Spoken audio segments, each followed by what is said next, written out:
είχαμε πάει εκδρομή και ήταν και από εδώ και λέει, χορέψω εσύ που, γιατί χορεύανε οι άλλες. Αυτές ξέρεις, είναι εκδρομή. Γνωστές όμως. Λέει, δεν χορεύει, σηκώθηκα και εγώ να χορέψω. Και πάρω μαναχίνη και χορεύω από εδώ και χορεύω από εκεί και κάνω από εκεί, από εκεί. Και όταν τελείωσε με λέει, μας έριξες. Ακούς, εμείς και τώρα και χόρευα από εκεί, χόρευα από εδώ όπως έκανα. Μας έριξες, με λέει αυτή.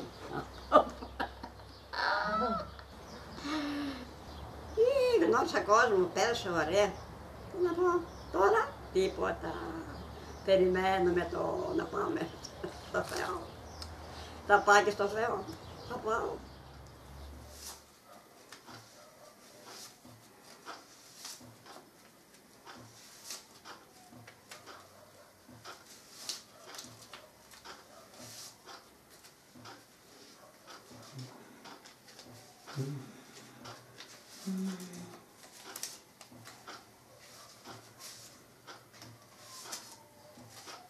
Τι ωραία που είναι τα βράδια, μια βαρκούλα με πανί, ένας νέος να τραγουδάει και μια